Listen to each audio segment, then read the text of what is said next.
The Agent David O. Show.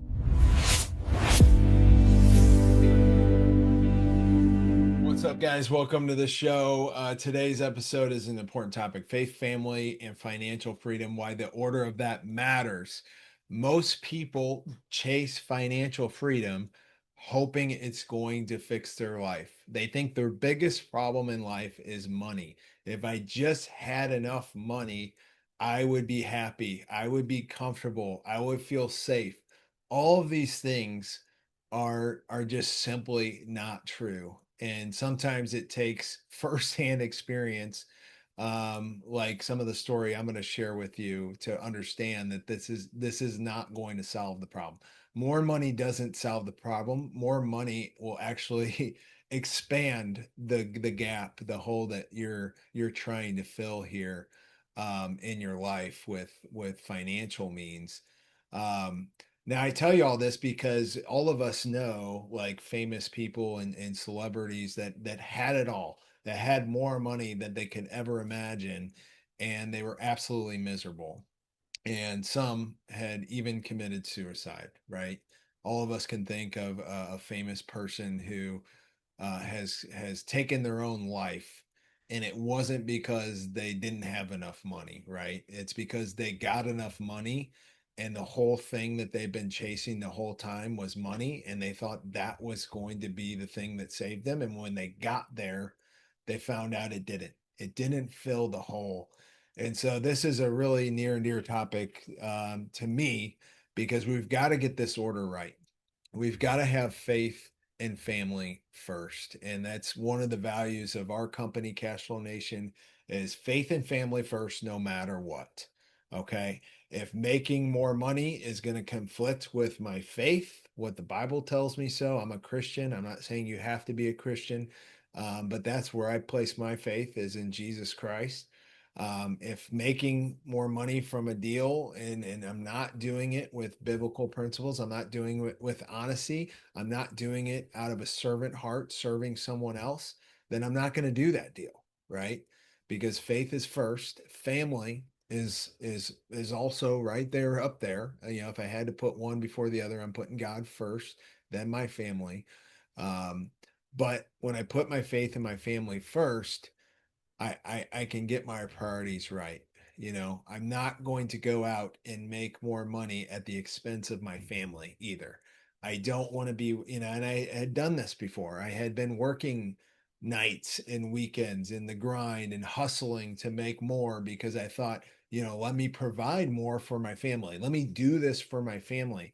And you know what? It wasn't, not being present as a husband and father in my home was not providing for my family. My kids did not want more money. They did not want a bigger house. They did not want more vacations. They just wanted their dad. And I have my 7-year old remind me of this just this morning. Dad, I want you to be there when I get off the school bus so I can play with you. And my thought is, oh, I could be out, at an appointment making the next commission check. No, none of that matters to my little girl. She just wants to play with her dad when she gets home from school. And I'm so blessed that I get to see that today, and I get to be present to that, because I have my faith and family first before any type of financial goals and stuff like that. But what'll happen is, if we start chasing money, and we see all these things online and YouTube nowadays and Instagram that says, here's the path to money, here's the quick success to money, and we start chasing that, and we start putting our faith and our family in the back seat, that's going to lead to burnout. That's going to lead to broken relationships. That's going to lead to some success. And down the road, you're going to have massive regret because you chased the money instead of chasing your faith and your family. So money is not the one that you want to have in the driver's seat. And I know it's an attractive thing when you see it online, and a lot of marketers and stuff are pulling at you to help you focus on the money, to help you make more money, which is good, but we've just got to have it in the right order. We can't put money, before faith and family. So I just want to encourage you guys, to check yourself there. one of the things that I like to do is spend time with God in the morning. I want to pray, and especially about big financial decisions. Okay. Like if I'm going to go and invest a lot of my money, or if I'm going to try to go after some big deal, I want to check with God, and I want to make sure that this isn't my own selfish desire to get more, when actually God's will for me, it may not be in that path. And so many times I've been corrected in that moment of prayer and silence to say, hey, this isn't the vehicle. This isn't the door that I have opened for you. This is something that you're trying to kick down, that you're trying to force yourself into. And many times when you force your own selfish willpower on something, you end up in a place that is not peaceful and happy. It ends up being very stressful and hard, and people get hurt, and you feel the pain and the suffering because you're going down a road that you weren't designed to go down. And so that's why I think putting your faith first, and especially starting your mornings with God and finding out where am I supposed to go today, God? Where are my feet supposed to be?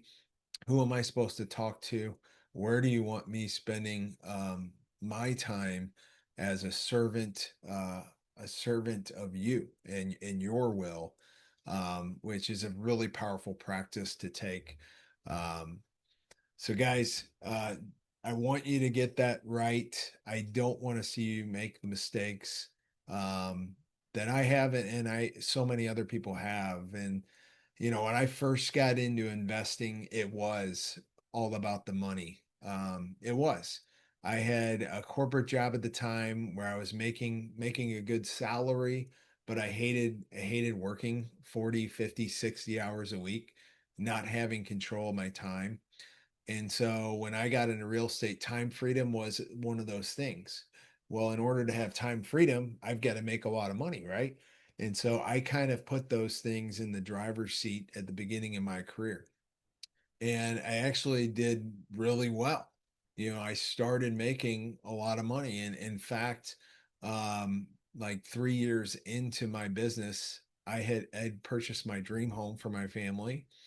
I had a dozen rental properties generating passive cash flow for me and my family.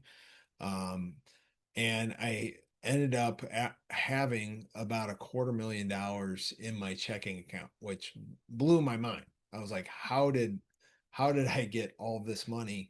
And I thought I had finally made it.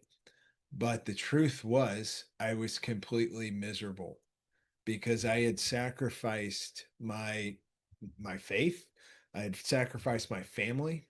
I wasn't there. I had broken relationships at home. I had no spiritual connection to God. I was still going to church a handful of times a year, but I wasn't rooted in what He wanted for me.